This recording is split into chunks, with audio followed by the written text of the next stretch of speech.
Right. Talk to me a little bit more because the IRA, I think the IRA 22 and landing jobs here in the United States is I think it's a critical part of our American story of getting people back to work on the clean economy.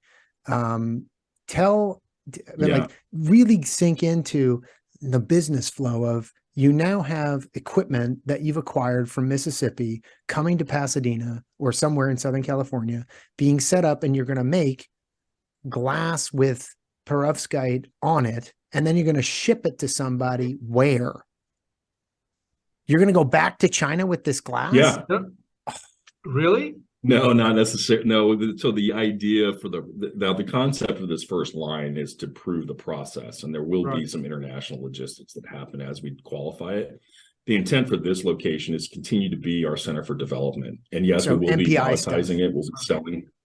Yeah, like day shift will always be R&D and PI, and swings and nights will be always production.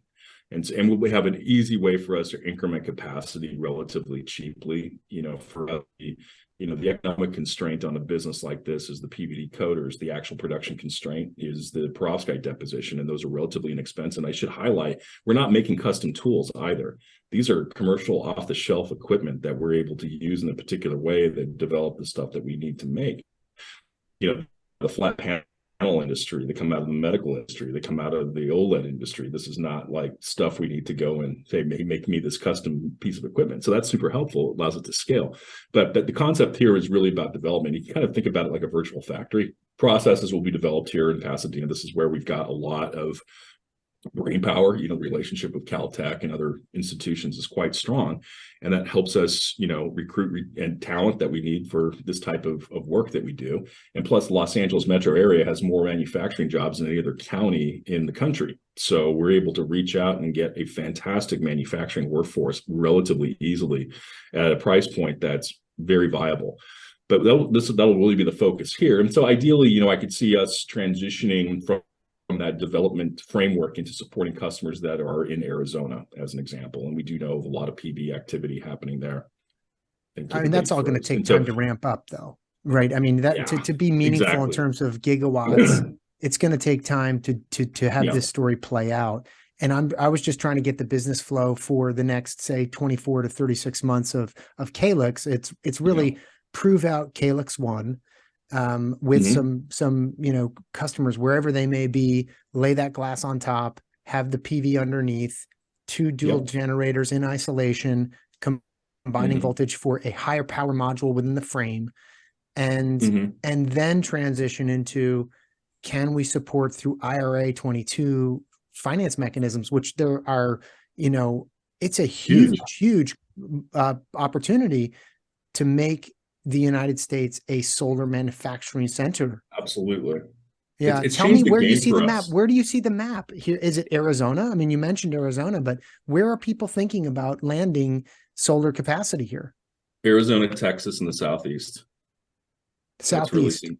the Southeast will continue to be, I think, a very vibrant hub for PV manufacturing in the U.S. There's large manufacturing in Georgia and in Florida in particular. We'll see Texas taking off. We'll see Arizona taking off. Part of the reason why we decided to co-locate our R&D team with our manufacturing here is that for early stage companies, it's detrimental to go and have manufacturing too far away. If you need to fly to where your location is, just double your cost of ramp today. That's what it's going to take. That's what it is. You're going to deal with factory shutdowns and downtime that are just going to be impossible for you to overcome. So we wanted to co-locate pilot manufacturing with R&D so that we're able to troubleshoot immediately when process issues. And that's going to happen, right? I have to laugh. I have to laugh, Scott, because your best advice you gave our customer at the time was, let's ramp this here in Milpitas and do the NPI here. And everyone was like, no, let's go directly to Shenzhen. And I was like, but Scott's saying we shouldn't do that. Turned out to be completely right. For some people it works. I mean, Apple's very proud of the fact that they were able to do what they did and just went directly there. But not everybody's Apple. That's a culture that took 30 years to build by the time they made that shift to doing what they do today in the phone space. But for new companies, and unfortunately, I've seen it where you have bifurcated R&D and production, and when you have that, the time zone difference alone is a killer to get anything done. Nobody wants to go fly anywhere to go solve problems because for good reasons, they got their kid's first baseball game. It's like, yeah, okay, look, go work all day fixing this problem, then go to your kid's baseball game and come back again and don't have to miss those things. And that's the expectation of workforce today. I mean, people are very much in tune with having balance. And I know in the Valley, we come from that fabric saying, no, work till you drop. But reality is quite a bit different, and you have to be able to find that balance, and driving that proximity for R&D and manufacturing in this initial stage was super important. But to your point, what's a 24-month plan look like? Launch Caelux 1 and start selling product. In that time frame between 25 and 26 is going to be gigawatt ramp. And so we have a plan on how we're going to get to a gigawatt scale. And after 26, it's multi-gigawatt scale. So we want to be able to prove manufacturing, all manufacturing this glass with perovskite on it here in the United States. Not all here. No, there's definitely going to be a significant presence for us in India, as an example. I also see the company going to Southeast Asia.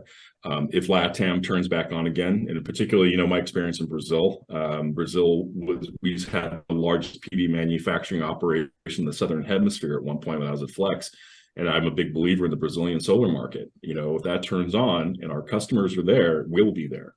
And so we will have the ability to go in and deploy this coating operation, this perovskite deposition operation anywhere globally. And that's why we're like laser focused on CapEx reduction and direct materials costs harmonization and making sure we keep those costs down. Like our CapEx per watt is going to be 5 cents a watt. That's not a lot when you're talking about what we can do. When I started in the industry, it was $1 a watt, and we're all patting each other on the back how smart we were. It's 5 cents a watt perovskite deposition, and when you compare that to a complete integrated, all the way from polysilicon through module, it's 15 cents a watt, which is great. But we can deliver that incremental capacity, and when you compare, what's interesting, because if you look at where silicon is today, silicon's kind of running out of steam. It's starting to get harder and harder to extract more and more efficiency out of silicon. And here's just a rough number for you. Go to head reduction, it's about $150 million in CapEx for a gigawatt. And maybe it's a little less for some, but I'm just going to use 150 as an illustrative number. It's not too far off. So, and you'll get about a 2% improvement in silicon, 150 million in CapEx, 2% improvement. And people are making those investments all day. It makes sense for them. Get a 6% improvement with Caelux with a $50 million CapEx investment. Third the cost, 3x the performance. That's the math. And that's what tells us that, look, the fundamental economics are penciling out for us. And unlike some other technologies, their CapEx per watt was like 70 cents. That's hard. That's hard to scale. And to your point about IRA, it's massive because the implications for a company like us, 4 cents a watt, right? So every watt that we sell, we get 4 cents from Treasury. That's nice. Or it's a tax credit if we have a tax appetite in the future, and doesn't leave until 2030. Very easy to start. But you have to manufacture in the United States to capture that value. You do. Yeah, absolutely. Okay. But that's why I was wondering where your head's at in terms of where you're going to do the work. Anything we manufacture in the U.S., we can get 4 cents. But think about it from this standpoint that this credit actually puts us at cost parity with manufacturing in India. Oh, yeah. That's what it is. Yeah. Now, the difference between the two equations, though, is logistics at that point. So you got to solve for logistics. So, yeah, we could probably, from a cost of goods sold standpoint, have a similar cost structure to India. But now we've got to go put it on a boat to get where it needs to go. And that's not ideal. So that's why you want to manufacture close to where your customers are, because solar, every penny counts. And so you'd be really mindful. So I can see us having regional operations. I don't want to have a coder here and a coder there and that kind of a thing. That's just maddening. But having, let's say, regional Southeast Asia, regional India, regional US. The US might be split because we're a big country. We might have a West Coast, which I think this LA Metro location could really be quite powerful, or, and an East Coast operation. If we're able to do bimodal transportation, we will be able to, that may change that equation, but that's sort of how I think about it, is regional manufacturing hubs, not necessarily. Yeah. You also mentioned a couple of really important places. Texas, Georgia, Florida, Arizona. People don't really associate those places naturally towards the clean economy. Yeah. And, your work or your future work in these places is going to be politically very important.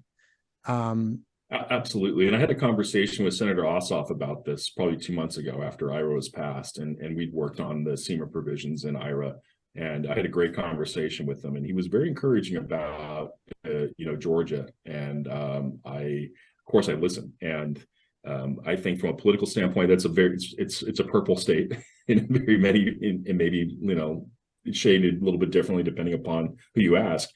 But we're starting to see that there's a recognition. Now he's a Democrat, but there's starting to be a recognition in traditionally red states that this is jobs. This is job creation and growth. And once you start employing people with good, well-paying jobs that are not just distribution. It's about manufacturing. I mean, case in point, LA has gotten the message, in the city that we are relocating to, our R&D and our manufacturing operations has changed the zoning for everybody who has a warehouse. You are no longer a warehouse. You are now zoned for manufacturing. Anybody who comes in after you is now manufacturing, which is tells you something, because I think a lot of the communities are kind of done with the big distribution model, and we see fewer and fewer jobs in distribution. Now that's becoming more automated, and likely should be. But how do you go and create these well-paying jobs where people have to have electromechanical skills, critical thinking, give people a pathway that's not necessarily you need to have a bachelor's degree, but you can come out of a tech school, you can come out of a high school that had a great tech program and get a great job that will last you your whole life. Mm-hmm. That's kind of sounds like how we used to be. And I'm so excited about that possibility. Mm-hmm. And you start doing that. Now it's no longer, I think in my mind, maybe I'm just being kind of logical and naive, but it's no longer about, oh, well, I don't like solar technology because that's a Democrat technology. It's more like, oh, I hate other solar technology, but damn it, I love that plant that's employing 5,000 people that's in my district. That's right. That's right. That becomes, you do that over and over again. I think there's definitely, and we have to deliver as an industry. We absolutely have to deliver on the job creation side. Mm-hmm. I mean, I'm an independent politically. Yeah. Sadly, one of the teams seems to have more climate solution supporters than the other team at this point. But I completely agree with what you just said. The jobs will drive the interest and support. And, that's why I specifically asked about Georgia, Florida, Arizona, Texas. Those are some pretty important areas to be building jobs. Well, LA Basin, I mean, geez Louise. Yeah, right there for sure. Yeah. Well, that's wonderful news. That's really great news. And we're getting a lot of community support too. What's amazing about setting up operations here is the County of Los Angeles has like 3 different employment agencies that we're able to tap into to get quality candidates. And I just hired a procurement manager through that pipeline. And it's amazing. And they're engaged. They're like, yes, thank you. Bring these good jobs here. That's what we want. And we're going to help you. I mean, yes, California can be expensive, but it can also be pretty awesome. Yeah. Yeah. Wow. What a journey, man. What a journey. You start your career as a Navy submarine person, and you end up as the CEO of Heaven's Light. I don't know that we want to say it that way, because I think there was a cult that was called that or something. We're not going to give you a pair of Adidas and make you shave your head. Yeah, I think that went poorly. I think it ended poorly. Yes. Yeah.